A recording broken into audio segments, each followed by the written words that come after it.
Nunca fui homem de acreditar em superstições ou avisos maternos.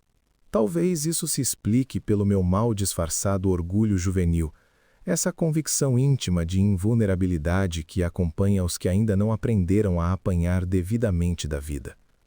Pois bem, naquela sexta-feira, quando decidi ir acampar com meus dois amigos Júlio e Eduardo, recebi de minha mãe um daqueles alertas doces e aflitos, típicos de quem nos ama e teme pelo que não pode controlar. Cuidado, Lucas, estrada de terra, mata fechada, coisas acontecem. Eu sorri, fiz pouco caso e saí. Hoje, se há algo que me dói mais do que a memória daquela noite, é a lembrança desse sorriso. Partimos ao cair da tarde. A estrada, inicialmente civilizada, logo se converteu numa longa serpente de poeira e escuridão.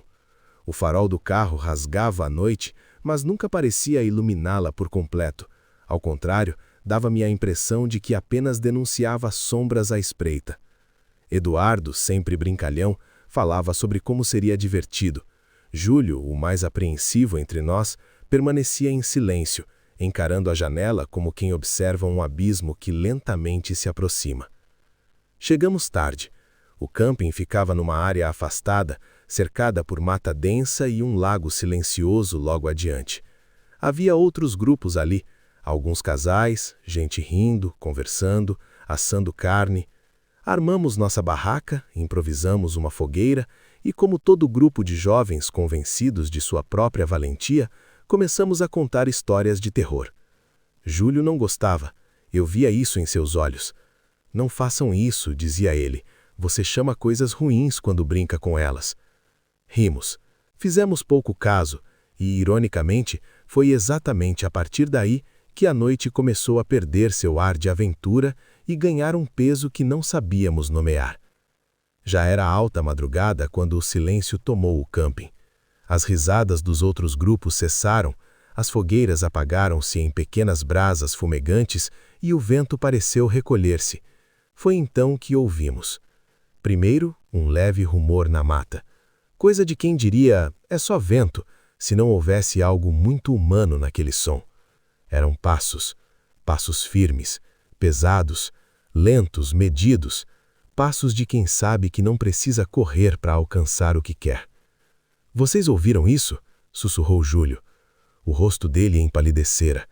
O silêncio entre nós foi, por si só, uma confissão de medo. O som persistiu. Entre as árvores um vulto passou e Júlio jurou ter visto alguém nos observando. Não acreditamos, ou fingimos não acreditar. É mais fácil chamar de imaginação aquilo que não queremos enfrentar. Então, os passos mudaram. De lentos, tornaram-se rápidos, muito rápidos, como se algo até então paciente decidisse que era chegada a hora. Levantamos bruscamente. Júlio tremia, Eduardo tentava parecer calmo, e eu sorria nervoso, gesto inútil com o qual sempre procurei enganar o medo. Antes que pudéssemos pensar em qualquer reação, 3 pessoas de outro grupo apareceram, perguntando se também havíamos escutado. Os passos cessaram, mas o silêncio que voltou não era mais paz, era ameaça. Voltamos para a barraca, mas ninguém dormiu. Júlio insistia. Eu avisei, história chama coisa ruim, a gente não devia ter vindo. E foi quando escutamos de novo, os passos cercando o camping. Eles percorriam lentamente o perímetro, como fera estudando sua presa. Paravam perto de barracas, depois seguiam. Era impossível saber onde estavam. Só sabíamos que estavam ali. Então veio o grito. Não um grito qualquer, mas um grito de mulher. Um grito em que cabia dor, desespero, inecredibilidade e morte. Um grito que não encontra eco na garganta humana sem que algo essencial seja arrancado junto. Saímos. Todos saíram. Lanternas se acenderam, olhares se cruzavam em espanto e pavor. Corremos em direção ao lago, porque foi de lá que veio o som, e foi lá que vimos. O casal.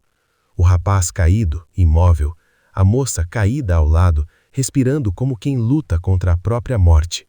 Sangue. Não muito, mas suficiente para macular a noite para sempre. Aproximamo-nos. Tremíamos. Ela ainda conseguia falar. ou talvez fosse a própria morte falando através dela. Ele era grande, mais de 2 metros, forte, tinha um facão enorme, cara cheia de cicatrizes, parecia não ser humano. Ela chorava, soluçava, sufocava a própria dor enquanto gritava o nome do namorado morto. Houve um momento terrível em que pensei que ela também morreria ali, diante de nós, sob a indiferença gelada do lago e das árvores.